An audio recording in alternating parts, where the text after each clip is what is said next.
महाराष्ट्र ही संतमंतांची आणि राष्ट्रपुरुषांची भूमी म्हणून ओळखली जाते व बीड जिल्हा नेता घडवणारी पावन भूमी म्हणून समजली जाते. त्या धर्तीवर बीड जिल्ह्यातील परळी विधानसभेतील महान व्यक्तिमत्व तथा या राज्याच्या लोकप्रिय मंत्री पंकजाताईजी मुंडे साहेब यांचे अत्यंत विश्वासू आणि निकटवर्तीय आणि ताईंचा देखील ज्या व्यक्तीवर प्रचंड विश्वास आहे ते सन्माननीय श्रीरामजी मुंडे साहेब. शांत संयमी आणि पाण्यासारखा निकळ चेहरा मनुष्य नाही आणि साहेबांच्या संसारातून सोन्याचा धूर निघतो परंतु कोणताही गर्व अहंकार न करता लोकनेते गोपीनाथरावजी मुंडे साहेब यांच्या विचारधारेवर चालणारे श्रीरामजी मुंडे यांचे घराणे मनुष्य या परळी तालुक्यामध्ये परिचित आहेत आणि ताईंच्या नेतृत्वाखाली काम करत असताना त्यांच्या नेतृत्वाला शोभेल असे काम करतात आणि ताईंचा देखील त्याच्यावर प्रचंड विश्वास आहे. कारण आपण पत्रकार म्हणून ज्यावेळेस पाठीमागे ताईंना भेटायला गेलो त्यावेळेस ताईंनी आवर्जून त्यांची स्तुती केली. त्याबद्दल त्यांचे परळी येथील निवासस्थानी लाईव्ह दिवकरेच पोहोचला आणि त्यांच्याशी आपण बातचीत करत आहोत. साहेब, या मंत्री पंकजाताईजी मुंडे यांचा आपल्यावर खूप विश्वास त्यांच्या बोलण्यातून जाणवला. ताईंच्या नेतृत्वाविषयी काय सांगताय? ताईचं आता मंत्रिमंडळात एकदम चांगल्या पद्धतीनं काम चालू आहे. परळी मतदारसंघासाठी त्यांनी आता इथं वेटरनरी कॉलेज एक मोठं 500 कोटी रुपयाचं वेटरनरी कॉलेजचं मोठं काम चालू आहे, मंजूर झालेलं आहे. त्यांच्या खात्यामध्ये त्यांनी सामान्य शेतकरी, शेतमजूर,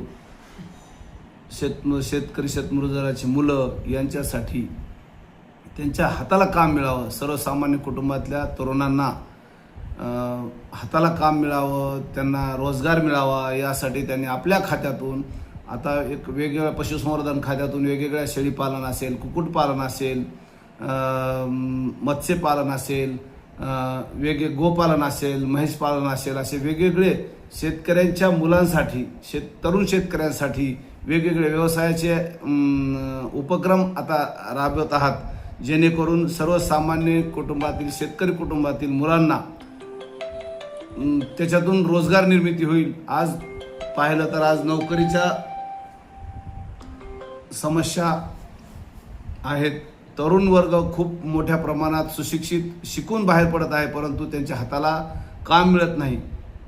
त्या मुलांसाठी, त्या नवतरुण शेतकऱ्यांसाठी ताईंनी एक चांगल्या प्रकारची ही योजना आणली आणि सरकारनं पण या राज्याचे मुख्यमंत्री देवेंद्रजी फडणवीस साहेबांनी पण त्या योजनेला मंजुरी दिली आणि त्याच्यासाठी बजेटची सुद्धा तरतूद ताईसाहेबांनी करून घेतली. म्हणून येणाऱ्या काळामध्ये या ग्रामीण भागातील शेतकऱ्यांच्या मुलांसाठी, शेतमजुरांच्या मुलांसाठी ही एक पर्वणी आहे. या लोकांनी, तरुण शेतकऱ्यांनी याचा लाभ घ्यावा आणि आपल्याला नोकऱ्या तर मिळत नाहीत, परंतु हा रोजगार निर्मितीचं साधन, नोकरीपेक्षाही चांगलं साधन उपलब्ध ताईसाहेब करून देत आहेत, त्याचा त्यांनी फायदा घेतला पाहिजे. ताईच्या मनामध्ये सर्वसामान्य कुटुंबातल्या मुलांसाठी, सर्वसामान्य कुटुंबासाठी एक खूप मोठी आस्था आहे. त्या आस्थेपायी त्यांनी एवढी अभ्यास करून त्या खात्यातून हे करून सामान्य शेतकऱ्यांसाठी काय करता येईल, शेतमजुरांसाठी काय करता येईल याचा विचार करून ही योजना राबविलेली आहे. मुंडे साहेब, शेवटचा प्रश्न आहे. या परळी विधानसभेमध्ये अशी चर्चा चालू आहे की ताईंना म्हणजे कमी दर्जाचं खातं दिलेलं असल्यामुळे कार्यकर्ते सांभाळण्यासाठी अवघड जात आहे, त्याबद्दल काय सांगताय? त्याच्यासाठी तर या योजना ताईसाहेबांनी खातं कमी का जास्त यापेक्षा खातं कसं राबवायचं हे ताईंना पक्क चांगलं माहिती आहे आणि त्या खात्याचा प्रभाव कसा पाडायचा, त्या खात्यातून सर्वसामान्य माणसासाठी, या महाराष्ट्रातल्या लोकांसाठी कसं काम करता येईल हे त्यांनी करण्याचा प्रयत्न केलेला आहे आणि ते करतात.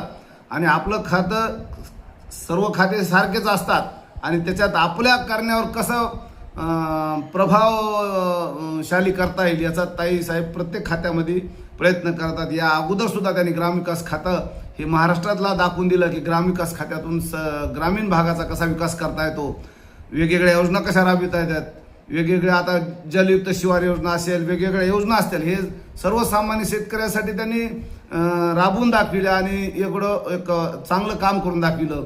तसंच आता आपण पशुसंवर्धन खातं कमी, जसं तुम्ही म्हणलात की कमी दर्जाचं पाहिलं जातं, परंतु त्याला सुद्धा चांगला दर्जा ताईसाहेबांनी निर्माण करून दिला आणि म्हणून या आता भविष्यामध्ये या पशुसंवर्धन खात्याची तर परिस्थिती अशी होईल की सर्वसामान्य कुटुंबामध्ये आजच नाव घेतलं चाललंय आणि उद्या ह्या योजना दारोदारी गेल्यानंतर प्रत्येक कुटुंबामध्ये महाराष्ट्रातल्या या पशुसंवर्धन खात्याचं नाव घेतलं जाईल आणि हा खातं एक चांगले प्रभावशाली ताईसाहेब करून दाखवतील याची मला नक्की खात्री आहे.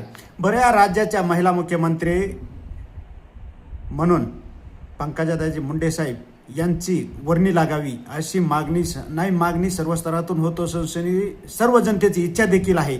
आपण ताई साहेबांचे विश्वास असल्यामुळे काय सांगताय? कशासाठी?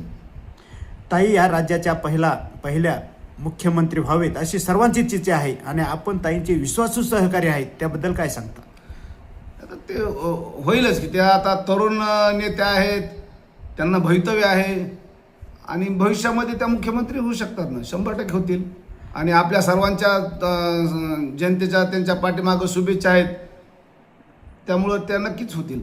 तर आपण पाहू शकता की बीड जिल्ह्यातील परळी शहरातील एक नामवंत व्यक्तिमत्व तथा या राज्याचे लोकप्रिय मंत्री पंकजाताईजी मुंडे साहेब यांचे अत्यंत निकटवर्ती आणि विश्वासू सहकारी सन्माननीय श्रीरामजी मुंडे साहेब यांनी लाईव्ह दिवकरला माहिती देताना ताईंचं नेतृत्व हे महाराष्ट्राला शोभेल असे बोलून दाखविलेले असल्यामुळे चला तर मग साहेब तुम्हाला भविष्यात होणाऱ्या राजकीय सांप्रदायिक कार्यक्रमाच्या माध्यमातून शिने आणि राजकारणामध्ये अशीच आपण यथोचित गरुड झेप घेऊन शिनी ताईच्या नेतृत्वाला शोभेल असे काम करू. पत्रकार बाबुराव तिरके, लाईव्ह दिवकरच बीड.